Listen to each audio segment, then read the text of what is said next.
It's still pretty soon after Dragon Age Veilguard's release, so I'm giving a verbal warning now, but this video does contain spoilers for Veilguard. I am not holding back here, so if you don't want to be spoiled, go finish the game, and I'll see you later. Welcome, welcome, patrons.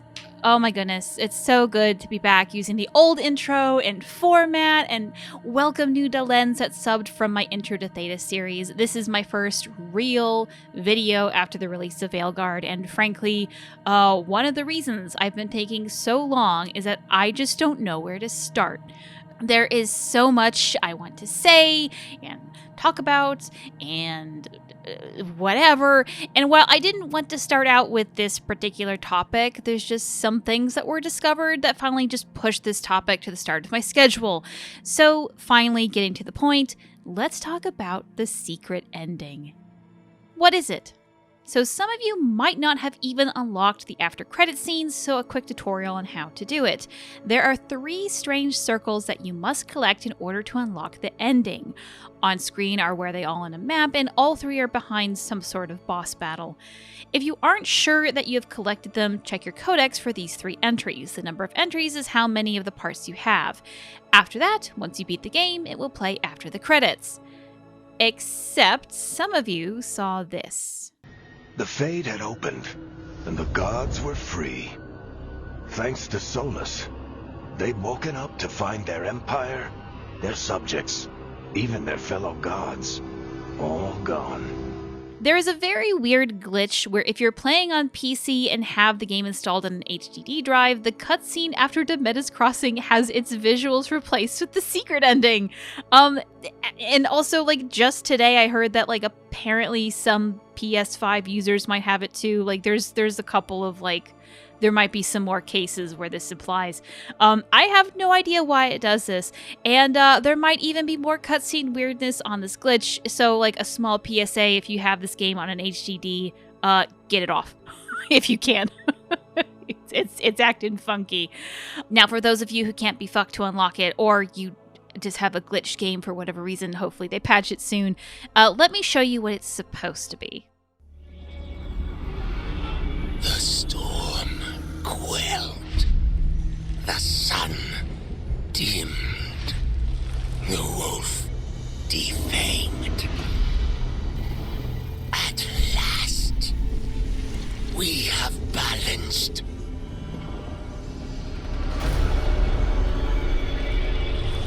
Guided. Whispered. And soon, the poisoned fruit ripens.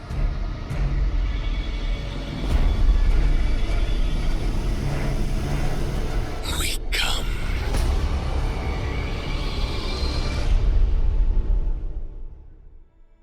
Now, before we go any further, we need to address the elephant in the room, because if I'm not upfront with this, some of you are going to be seething and heading straight to the comments. So, like, before you go on your rant, let me talk for like a second, please. Don't waste our time. My thoughts. So, this is those across the sea, or the executors, which is a concept that has been in Dragon Age for a while now. Torn isn't quite the word, but it's like close enough to how I feel, because I'm excited about all the new stuff we have of them. But also, yeah, no one, including me, likes the idea that they have been guiding the past events of the series. But why? I think the easy answer is just to say, well, no one likes plots where there is a secret, even eviler group of baddies behind the scene. But I think it's more than that, because even that plot can be done well. Where, I don't know, I haven't seen it. But the problem is that it's not about the plot hook, it's about what it implies to the heart of the series. I have said this time and time again, but Dragon Age is about people and the choices you make. The series shines when its villains are morally gray and you can sympathize with them despite disagreeing with their actions. Making Loghain and even Bartrand to have been manipulated into doing their villainy takes away from that choice. It takes away from their agency as a character. It takes away from the heart of the series. The secret is that Dragon Age already has a villain and a mastermind behind everything. The villain in Dragon Age should always be with no room for compromise, trauma and unprocessed sorrow, actions done in anger without the thought of others, no collective, no supernatural forces, only the darkness that is found within us all. I would even say, on the off chance that the executors are supposed to be the personification of those emotions, that this is also a bad idea. These need to be in the background and relatable. It needs to come from within and owned, not turned into a figure that you can blame for that negativity, a part of the self, not separate and blamable. So pausing here because I wrote all of this out and a majority of the rest of the video and then went to bed. And then John Epler, creative director of Veilguard, went on to Blue Sky to clarify a bit on the ending. Now the screenshot looks like gibberish, so I should explain that the devs tend to use ROT13 to code messages so they don't spoil people, but it translates to this. The word choice of balanced, whispered, guided is very deliberate. No one was forced or coerced or controlled into making any choices. It's extremely important that ultimately everyone made their own choices. They still own the consequences of those decisions because Dragon Age is still a series about people making decisions of their own free will and those decisions having consequences. Our own history is filled with calamities, avoided or not, because of the smallest of chances. If a single person had called in sick, we could have had nuclear war in 1983. It does not absolve any of the people involved of the decision they made. Now, the 1983 comment is a reference to a real-world event in which the Soviet Union suddenly had a false positive on an incoming nuclear attack from the United States. One engineer decided to wait for more information before sending the OK to launch missiles and thankfully learned that it was a malfunction. Some more posts from John. It's nice to hear that, I won't lie. I was getting the impression that all these characters' decisions and agency was essentially being stripped away for some higher or other power that was behind it all. Thank you for clearing it up. That was always the line I wanted to walk. They absolutely made all their own choices, but mentioning Sophia's attempted coup at the right time could be the nudge that firmed up plans that were already percolating. Still though, that was his decision and no one else's. Now, if you skip Dragon Age Origins or some of its DLC, Sophia is Sophia Dryden, or a Grey Warden with ties to the Ferelden throne, who tried to overthrow the king but ultimately failed and led to the Grey Wardens being kicked out of Ferelden for quite some time. This is also a massive simplification on what happened in that DLC, but this video isn't about that, so we're moving on. For Loghain in particular, I feel any stripping of his agency would have been a betrayal of the character and, honestly, of Dave's great work. The difference to adding a layer of context and changing context entirely. Thank you. I think this is one case where the game's light touch with regards to the world just had a lot of us freaking out, overall tone and all that. It's a fair question to ask people, but what works for one story isn't necessarily what works for another. And Origins is far more interesting as a story about flawed people than a story about someone being manipulated or controlled into doing something awful. I actually had to sit with this a bit. There were people in the comments saying that this changed their perspective on the matter for the better, but I think ultimately it didn't for me. It did alter my understanding of the scene and that the executors act in subtle manners that are often overlooked but powerful, but I kept asking myself why I still felt bothered by it. Is it because I'm still seeing it in the way I and many others originally did? Am I being persuaded by all the posts I've seen regarding what other fans believe about the ending? Am I torn by a secret third thing, that I don't want the current arc to end and I'm scared of change? Days after this was posted and me slapping down my thoughts into words over and over and over again to see what rings true, there was a feeling that I was having trouble grasping and articulating just in the back of my mind, just wrapping around all of this. And I think I've come up with 2 points. One is that I do see the difference that Epler is describing between the common fan interpretation and BioWare's intent, but I think my critique is that right now, I don't see what it could add to the stories of Loghain and Bartrand to make it better. It might make the world more interesting in the long run, but to drag out characters that were largely put to rest just doesn't satisfy me when we could have had a whole slew of characters with unfinished plot lines that could have been brought up instead. For example, if the ending was the exact same, but Loghain and Bartrand was subbed out for the Architect and Grand Cleric Althenia, then I think I would not have had the same reaction. That said, I also know that those are like deep-cut characters to the larger Dragon Age audience, and as a hook to build up a new game would probably be an odd choice, so I get it. And 2 is one that I had the hardest time actually putting into words, so I really hope this makes sense, but what I think actually bothers me about the ending is the lack of relatability to the executors. Which is a wild sentence to hear, so give me a second. But all of the Dragon Age villains, and now even the Blight, so including the Archdemons to some extent, have a nugget of relatability to their crimes. Protecting your country, protecting your city against what you see as evil, restoring your country by becoming what it lacks because it never existed in the first place. Those are motivations I can understand. This all makes sense, and I can relate to it. There is a humanity there, and all the heroes of their games mirror that idea but sing it in a heroic tune.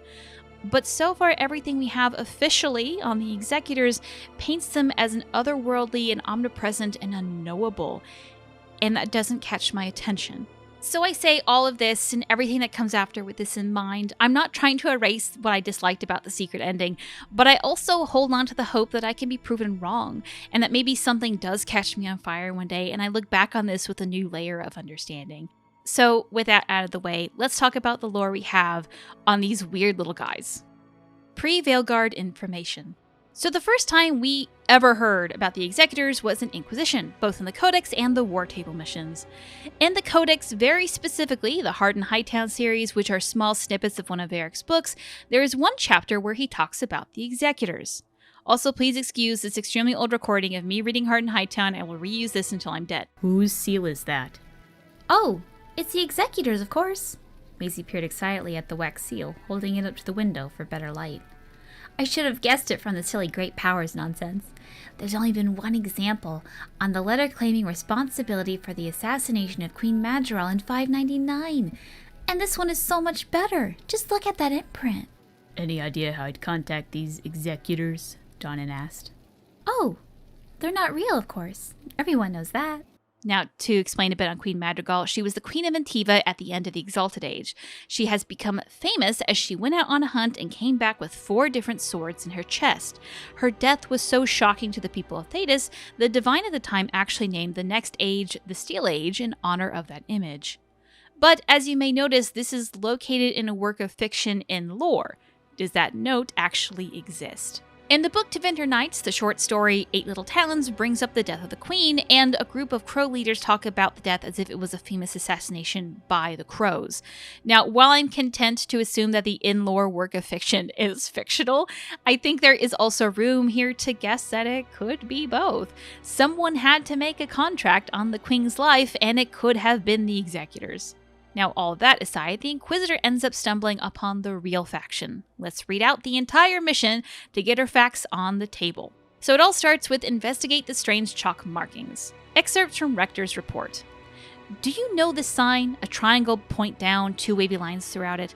A lookout spotted it in chalk on a ruined wall close to one of our outposts. A cursory inquiry into the symbol has revealed nothing. Archivists are still looking. Argent thinks she saw the symbol, or something very like it, scrawled in a ledger that belonged to the Comtesse de Bayard. A sweep was done, as you ordered. Almost every outpost of ours has been marked in this manner. Many believe we are being watched. To what end, we do not know. You can either send Josephine or Liliana on the mission, which leads to 2 different outcomes. Lady Caprina reports having had a wonderful tea with the Comtesse and has delivered a transcript of their conversation. The triangle? Oh, I remember it well. Drawn in one of my open ledger by a visiting Antivan trader from whom I wished to buy a ship. The deal immediately fell through. I assume I did not react to the triangle in a way he anticipated. As he left, he said to me, "Do not be so eager to ride the waves, madame. Those across the sea will come soon enough." A spy's report. Posted up along the Imperial Highway ostensibly to guard trade routes and facilitate procuring supplies for the Inquisition. Eyes on all approaches. 4th night. A caravan carrying refugees makes camp nearby for protection. After midnight, a young woman on crutches makes small talk with a patrol guard. After he passes, she crouches and makes the mark on a tent post.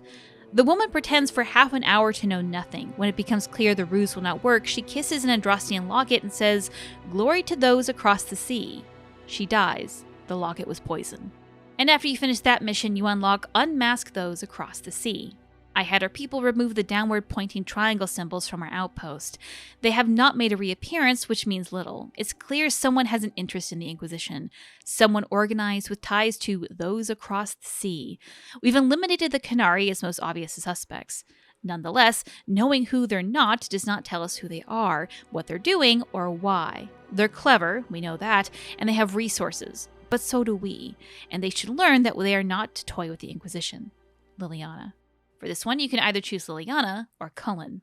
Compliments to your spy master. She is a resourceful woman.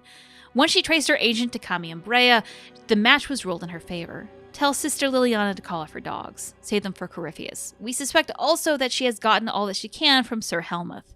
A caterpillar on a leaf does not know there is a forest about him. You will hear no more from us. Our intention was to watch, and we have seen enough. Corypheus threatens us all, and the Inquisition is Thetis' only hope for stopping him. Remember that for the moment, we are not your enemy. As a gesture of goodwill, we share our knowledge. May it prove valuable in your coming battle. On behalf of powers across the Zee, the Executors. This option also includes a Master Demon Slaying Room, which is the only prize you get. 3 outposts on the Navaran border were found abandoned with no sign of struggle and nothing destroyed or taken, but in every camp, this message. We hold your Inquisition in high esteem. Thetis' present troubles are great, but you have the strength to meet and conquer them. More will come. We prepare for the day and hold vigil. Do not look for your men, do not mourn them. They have given themselves of their own free will to a higher cause. On behalf of powers across the sea, the Executors. For years, this is all we had until we got to Winter Nights. In the last story, Dreadwolf Take You, the Inquisition held a small council of interested parties who wanted to hunt Solus down, one of them actually being one of the Executors. Here is how they are described. A figure covered head to toe in black robes of Irantium samite with a thin mesh dropping down to cover the hood. The dark robes were trimmed in a pattern Charter had never seen, twisting shapes that curled to points in places that made her eyes hurt. A cup of what looked like a dark red wine sat before the figure, untouched by leather-gloved hands, but she caught a faint whiff of the ocean from his robes and something beyond the ocean. The Executor. Enough. The voice that came from the Executor could have been male or female, young or old. It was less a voice than the idea of a voice, rendered acceptably, but no more. We came because we possess a shared interest in the wolf. What he is does not concern us, the Executor said, the words neutral but carrying a weight that made the wine in his cup ripple. We across the ocean care only for his goals and means of accomplishing them. This does not help us eliminate the wolf. You might as well suggest we throw a rock at him. The Executor turned, the featureless black underneath the hood suddenly looming as it centered on the assassin. You stink of lies and fear. The assassin leaned in, his blade already half from his sheath, and the abard was suddenly between them, one hand raised before the assassin and the other resting gently on the Executor's leather glove. Please, Miss Amise, if we argue, none of us will learn what we came to find. Also, apologies for my French. In the story, Solus is there in disguise as the bard and ends up turning the thing into stone. This is also what he later says about them as a whole. Excellent work on the Executor, Charter said. You petrified him, but not his robes. I would caution you in dealing with those across the sea, he said. They are dangerous. More dangerous than the elf who threatened the world, Charter asked and was rewarded with a twitch of his lips that acknowledged the point. Now, along with all of that, something that I believe we missed when the book came out because there was a much more obvious connection with Ghilanane. I think Horror of Hormak might be related to them as well. In the story, there is something about a gray liquid that smells of seawater, and it keeps coming up over and over and over again. I'm going to put a pin on this for a moment because I want to draw some possible conclusions that include some of the stuff we get later on, sort of, so we're moving on. New info. So if you never cracked open the Codex, the inclusion of the Executors at the end might have come as a surprise. There are actually a ton of references to them within the game, and I'm sure I've missed a few. Honestly, with working on the script, I think there's been a new thing that gets thrown at me like every single day. I'm sure I'm going to awkwardly include some in the edit too. So there's just been a ton of things coming up to the surface. So if you found another that isn't listed here, please let me know down below and where to find it. Also, there is a lot, so we're going to just kind of shotgun these. Let's start out with the circle you pick up. The 3 make up the image that is the ending slide, so we will talk about that in a bit, but let's listen to what is said each time you pick up a piece. They interrupt, as predicted. As expected, as hoped. What was that? Learn, adapt, triumph.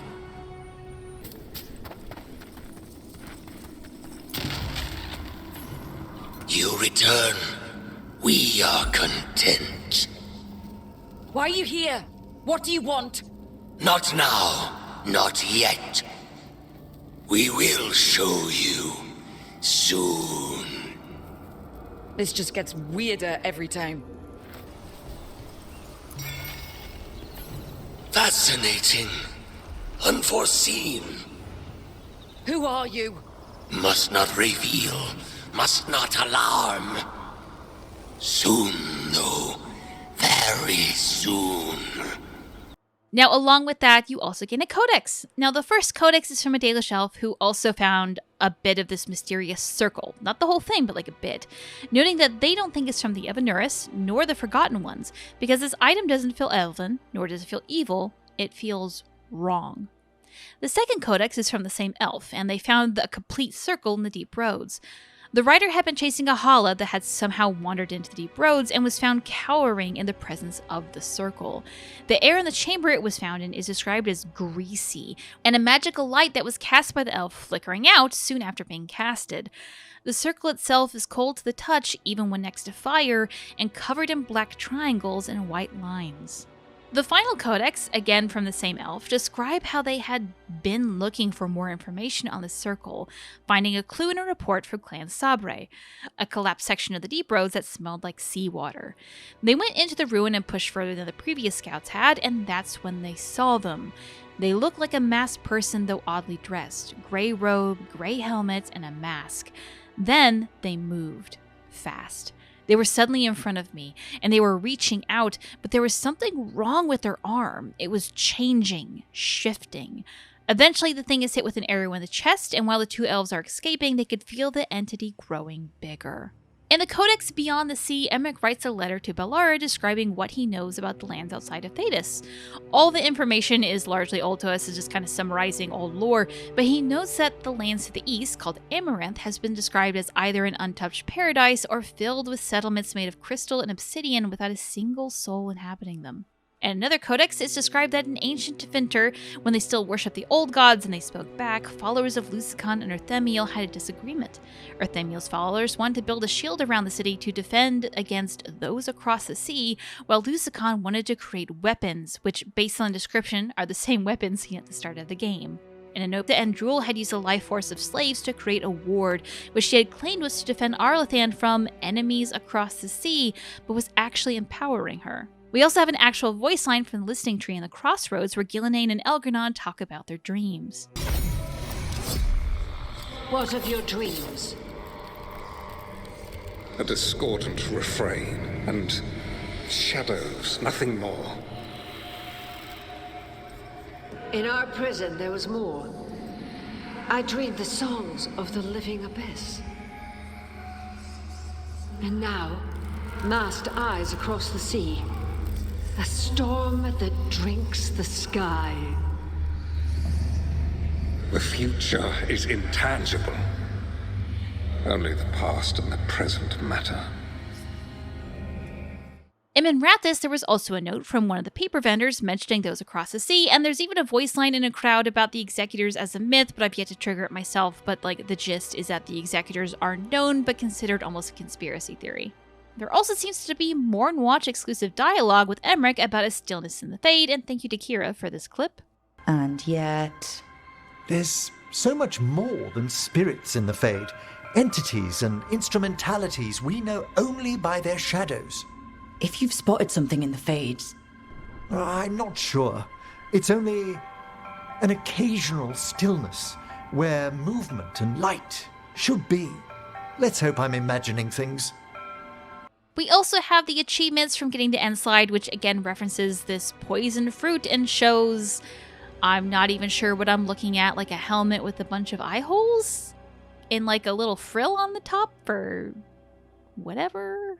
And of course, let's talk about the actual visuals for the ending. Normally, I'm all for an art critique, but other than pointing out that the major events in Thedas are in the dotted line that has historically represented the Veil, I'm not sure what to say. The text on the rings is unlike anything I've seen before, or at least remember, and the executor symbol on top looks slapped on and crude and unwanted. I kind of almost get the sense that the circles actually belong from another culture that the executors took over. I don't know why I want to say that. Almost like the bodies we see on the executors could not be their own, but like a culture long dead and controlled or something. I don't know. Maybe I'm making this up, to be honest. I'm also interested in why Loghain and Bartrand do not have orbs, but are rather replacing rings themselves, unlike the events of Inquisition and the breaking of the Golden City, and even the events of this game. I don't see any significance in the number of orbs or rings, as they seem to just be going off the screen into infinity. I guess overall, I'm not quite sure what to make of it visually, other than a suggestion that the executors have been at least watching for quite a while. However, I do find it curious that for a group that has a lot of connections to circles, their symbol is incredibly angular. It almost seems like a contradiction. Now, something else I want to bring up here, there is another thing I want to rope into this discussion: the Devouring Storm. The only connection that the two have is that they both come from across the sea, but just to be complete, let's bring in some Devouring Storm information. Now, most of the Devouring Storm info comes from Tasha's questline, where we finally learn the truth of the tablet. If breathed upon by Dragon's Breath or by Tash themselves, it reveals the full message. I thought you already had a copy. We destroyed it. Why? The spirit says that the words held therein must never be written. Only words of fire may carry the message safely. But why? Bring your fire to the tablet, Tash. We will show you. By Dragonflame come these words: trust no tale not hidden by the fire. When the great foe struck, we embraced the blood of dragons. Champions blessed with fire protected us and saw the unseen. We escaped to distant shores, but found no peace. Disease will lay us low. If more of us flee across the ocean, it means our people failed. Prepare then for the Devouring Storm. The Weatherman in Tasha's quest also says this: perhaps I am too Oklahoman for this, but as a side note, I want to throw in that as a child living in Tornado Alley, in the laundry list of things I was taught to look out for with tornadoes was green clouds. And while not a foolproof way to predict them, they are common enough that when the sky turns a bit green, I get a little antsy. This, mixed with the symbol being very tornado adjacent, makes me curious if the Devouring Storm is describing like a hurricane or a tornado or something like that. Spite has also written some unknown and slightly confusing stuff about storms and what I'm reading into as like an eye of the storm with stillness in the center. And just because I have a hunch, I also want to throw in Inaris here because of this one line that he says after you defeat him. I will not go back. You will not send me. I must escape. It's I. Now, reading the Codex in Balara's questline also gives you a series about a strange, mysterious substance that Inaris was studying. This substance is always cold, no matter how you heat it, and also devours magic. Balara makes note that the word devour shows up again and again in these notes, and it is very specifically that word. The notes seem to date back from the time of ancient Arlathan, where Inaris fed the substance to one of his minions, and while he became stronger, something was odd. Eventually, the minion found and drank the rest of the substance, his form changing and shone with such a strong light it killed the others that were around him, with Inaris barely shielding himself in time. Now, with all of that, I have a little confession to make. One of the reasons this video is coming out so long after release is that a few friends and I have been busy. You see, we headed into the mines. The data mines. So I want to give a quick disclaimer on this section. Data mines are, in the end, cut content. And things get cut for reasons. Due to the nature of how we found this info, things are also super scrambled up and we don't know the true context of things or even how final some of the stuff was. The best use of this information is to get a small idea on where things could have headed and make educated guesses on what could be. The art book is actually also super important in piecing some of this stuff together, as well as some of the language used in explaining the concept art images is the same language we see in the files, as the case with the scoundrels. I also want to say that we are by no means an expert on data mining, and at this time the data mining tools are super experimental, and there's a lot we have found but are unable to open or even look at, so more may come out as time goes on. Now, all that out of the way, hey, there's a lot of cut content in this game. Oh my god, the things we found. We have been sitting on a massive text document, which, to give you like a sense of scale to this thing, I copy and paste it into a Word program for a page count, and it's over 2,000 pages. We aren't sure what the file is used for, but inside is basically anything that is written. We got codex entries, dialogue, item description, notes, and weirdly enough, some descriptions of cut scenes and temporary dialogue. With something as big and unsorted as this thing is, at this point we are just searching for words that are of interest to us. But one thing we found is that at least one version of the ending didn't actually end with the final battle. You would have gone back to the lighthouse and even have been able to continue exploring the world, similar to Inquisition. In one description we found, there was to be an all-hands meeting where they talked about the threat of the Executors, and that was the point of the Veilguard staying vigilant. The kicker is that we also found some extremely mixed up dialogue that I think was to be spoken by an executor who we found textures for, and who is even in the art book as something we could have fought. At this time, the tool we have been using does not open mesh files and sound, but given enough time, we might be able to find a character model, and if we're lucky, maybe some voice lines. Let's talk about I'm not even sure what it is or what to call it. I think for the sake of probably having to refer to this again in the future, I'm going to call this the Poem of the Executors, given the bits we have. It's, we could come up with a better name. This is just what I'm calling it. In this section of the files is just a bunch of mixed up lines.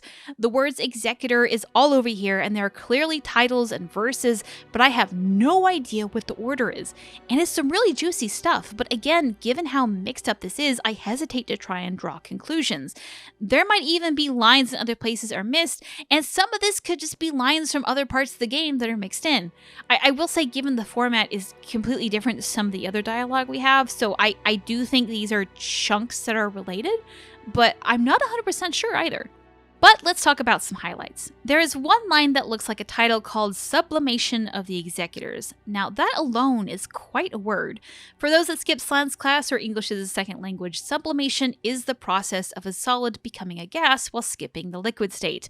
And I'm just sort of reminded of what happened to Inaris' minion here. There are also a few lines that mention a she. She was glorious, so were we. Unfortunately, true power cannot abide claims of the same. She had weapons, we must assume. No trace remains, save the craters in existence. And I am reminded here of Ghilanane possibly having a connection with them. A few other lines that sound important, but I don't know what to make of them. We cannot see you, but we use your choice to craft ourselves, our way back. Made by enemies of one, belief of another, the caged gods of yet another.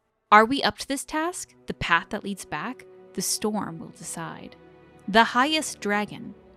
There is a hand behind the waves. Your hand. You bring your own storm. Having read through it a couple times now, I'm not even sure how one would order this. But at the very least, there is talk about storms, choices, and old war, and I would even say like a sense of loss of time. Like they don't see time as linear. Maybe that's just me. Now, aside of all that, there is a collection of voiceover notes to be used for characters that talk. I believe the in-game voice that we hear when collecting a circle titled like a bunch of question marks is voiced by Matt Mercer, but the notes say this about the direction of the voice. A masked and hooded figure that speaks like someone unfamiliar with language in general. Stilted, awkward, but with low menace. And in another section, stilted is trying to form words from thoughts that are far more complex than a regular person's. Again, this is all well and good, but we do have to be wary about using cut content for lore as things change for reasons. That said, Inquisition did have a few data mine nuggets that ended up being true in Veilguard, so results may vary. My theory. So that was a lot of vague ideas, and I know a bunch of you are probably asking what all this means, and I want to be clear that I don't know. I don't know. But I at least want to throw my hat in the ring for what I think is happening, and I could be totally wrong. I believe there are two different groups here, the Executors and those across the sea. while the executors act upon the interests of what I'm going to officially dub tats, because I can't be fucked saying those across the sea for how many years. We will wait for this plot point to be revealed. But anyway, they're acting for them, not actually them. And at the very least, the tats are old as ancient Elvenon, and were considered a threat even back then. There is some interaction with the Evanuris and them, and I want to say that Ghilanane had some sort of dealing with them, either stealing or trading for that mysterious magic goop that was seen in Horror of Hormak. I also think that this is what made the lyrium green yellow in color, and they seem to haunt her for this, and that alone is actually an incredible feat, and I do wonder how much of this has to do with the property of the goop being able to nullify magic. And I also think Inaris stumbled upon this as well, and that perhaps his minion who drank the substance somehow became an executor or a tats. In the note, Inaris notes that the Evanuris will likely be coming to figure out what happened here, so I'm assuming this might even be how Ghilanane first caught wind of this stuff. Somewhere in all of this, the Qunari are involved, and I think they came from the land where tats are from. There was some sort of war, and the survivors fled to Thedas. Whereas like Tash, who we previously saw as the Skeld ones, I believe, and that's a whole other concept that we have not touched, but they were to the door centuries ago. We're moving on.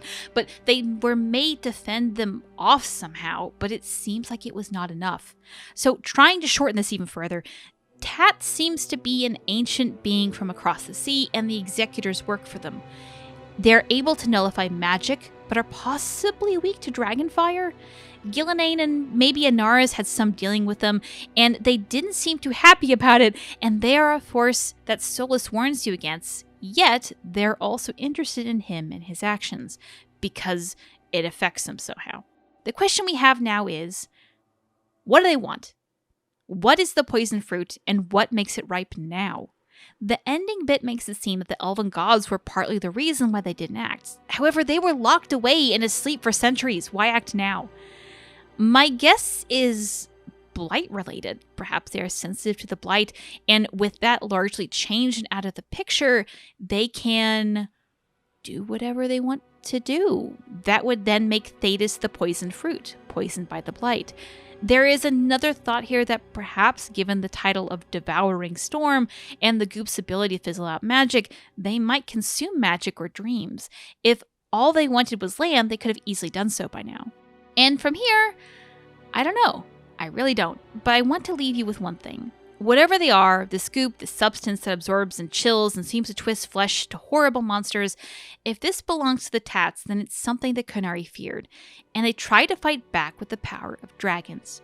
A quote from Yavanna, another Witch of the Wilds from the comics that has yet to be really explained is, "The blood of the dragons is the blood of the world," and I just can't help but shake the feeling that maybe it's related. And that, dear patron, is all that I have on the secret ending. I'm sort of throwing just like a bunch of concepts together that I'm not even completely sure are actually related. I'm really just going based on vibes for this. But what do you think? Just a little lingering questions, proof that I'm wrong, comments about your own fan theory. Feel free to tweet me at @Ghilathon on Twitter or Blue Sky, and to rest your all.